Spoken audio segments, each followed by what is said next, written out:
half Hispanic. I'm not gonna lie, I've had a pretty crazy and amazing and unbelievable life, and I don't really have drugs. I just have crazy life stories. Like I'll give you a couple examples. I'm banned for life in Canada. I cut my ankle monitor off with my girlfriend, and I fled the country. Totally got caught and deported. I can never go back there. And that's a story for another time. Last year, if you Google man stabbed at Matheson Courthouse, these two poor bastards tried to rob me on my way to court.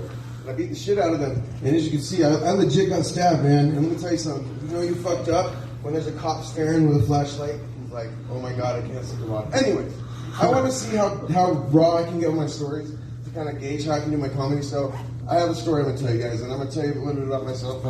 For the first part of my adult life, I was really heavy into hard drugs. But I got myself clean. I have a kid now. I've totally changed my life around. But I don't want that to be for nothing, you know. And sadly, I had to bury my best friend last week from an overdose.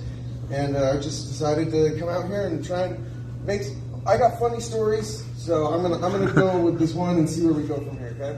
All right, so there's something I've always wanted to do is go to high school, and I want to share my story with students that are about to graduate and be introduced to hard drugs. You know, I'm not talking about like, you know, weed and shit like that. I'm talking like hard drugs, like meth, heroin, and coke. And I want to tell them the story about how I got introduced to it without really knowing anything about it, because my school didn't really, you know, educate us properly about it. And I'm going to tell them the story about the first time I got clean.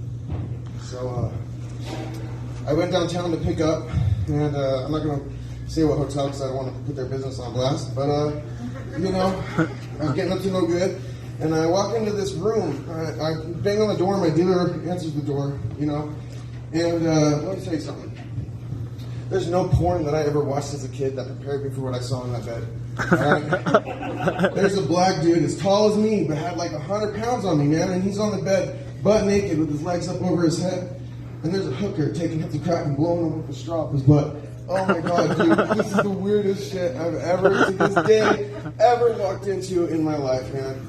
Like, I felt like I was on a like low-budget knockoff of Jackass called Crackass, man. Like, I thought rock bottom was becoming a junkie, but apparently that was a glass floor, and when you fall through, you end up with boobs up the butt of crack, man. Like, I just... The reason I want to tell kids that...